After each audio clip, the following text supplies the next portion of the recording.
আজ দীঘায় দেখতে পাচ্ছেন, দীঘায় মন্দির উদ্বোধন করছেন মাননীয় মুখ্যমন্ত্রী মমতা বন্দ্যোপাধ্যায় আজকে। তো সেটা তো দেরি আছে, মোটামুটি 2-2:30 থেকে হওয়ার কথা আছে। তো তার আগে আপনাদের দেখাচ্ছি, বহু মানুষ এসে উপস্থিত হয়েছেন। দেখতে পাচ্ছেন প্রচুর মানুষ আসে, আরও দূর দূরান্ত থেকে আসতে আরম্ভ করেছে। দেখতে পাচ্ছেন এটা একটা লেক করা হয়েছে। এখানে আপনার ঝর্ণার জল, আপনার দেখুন ফোয়ারা করা হয়েছে, দেখতে পাচ্ছেন। ফোয়ারা দেখাচ্ছে আপনাদেরকে। সেই সঙ্গে দেখতে পাচ্ছেন যে রেলিং আপনার করা হয়েছে, সুন্দর সুন্দর খাম্বা করা হয়েছে, যাতে ছোটো ছেলেমেয়েরা যাতে না পড়ে যায়, সেই জন্য এরকম করা হয়েছে। সুন্দর একটা মনোরম দৃশ্য করা হয়েছে। ভাবতে পারবেন না কত সুন্দর করে সাজানো হয়েছে। যেন আলাদিনের আশ্চর্য প্রদীপের মতো সুন্দর করে সাজানো হয়েছে। আপনাদেরকে ভাবতে পারবেন না এ যেন একটা স্বর্গপুরী নির্মাণ করেছেন।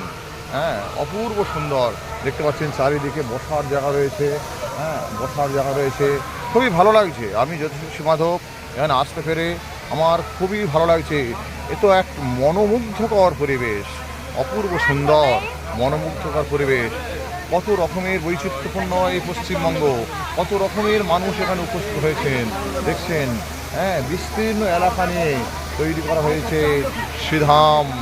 নবদ্বীপে যেমন মানুষ যায় হাজার হাজার মানুষ, তেমন এই শ্রীক্ষেত্র আপনার মানে দীঘা, শ্রীক্ষেত্র দীঘা একদিন দেখবেন বৈষ্ণবের মহামিলন ক্ষেত্রে রূপান্তরিত হবে। আমি জ্যোতিষী মাধব আপনাদেরকে কথা দিলাম, আমার গণনা কখনো মিথ্যা হয় না। এই কথা আপনারা অক্ষর অক্ষরে মিলিয়ে নেবেন।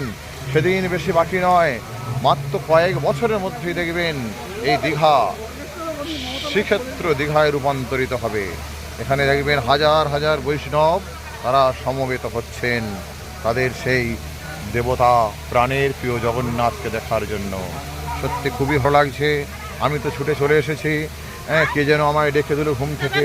অ্যাকচুয়ালি আমার এখানে আসার কথা ছিল না।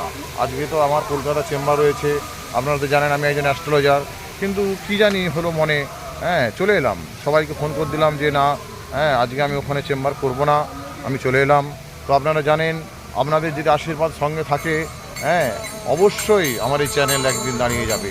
আর আমি দক্ষিণবঙ্গের সমস্ত জেলাগুলোয় যাতায়াত করি, তাই আমার চ্যানেলটির নাম দক্ষিণবঙ্গ টিভি। আপনারা দেখুন দক্ষিণবঙ্গ টিভি, আপনারা দেখুন, বন্ধু বান্ধব আত্মীয় স্বজনকে সাবস্ক্রাইব করতে বলুন। খুবই ভালো লাগছে। দেখতে পাচ্ছি সেখানে একটা মেন গেট করা আছে, আমি একটু পরে গিয়ে দেখাচ্ছি আপনাদেরকে।